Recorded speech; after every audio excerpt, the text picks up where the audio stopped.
মাধ্যমে অথবা আরো বিভিন্ন ক্যাটাগরি আছে যার মাধ্যমে আমরা আমাদের বিদ্যুৎ বলি বা অন্যান্য খাতে যেসব আমাদের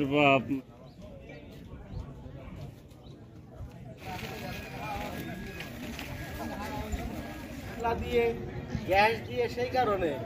আমরা বলছি তো কাজ এই শীতকালে হচ্ছে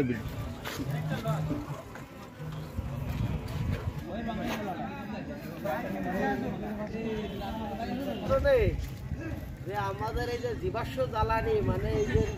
জলবায়ু আস্তে আস্তে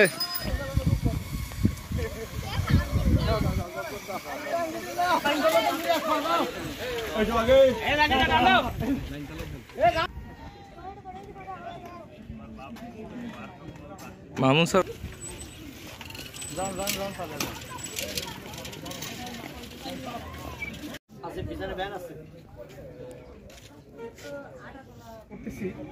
আমাদের আলোচক আমাদের যিনি প্রধান অতিথি সে আপনাদেরকে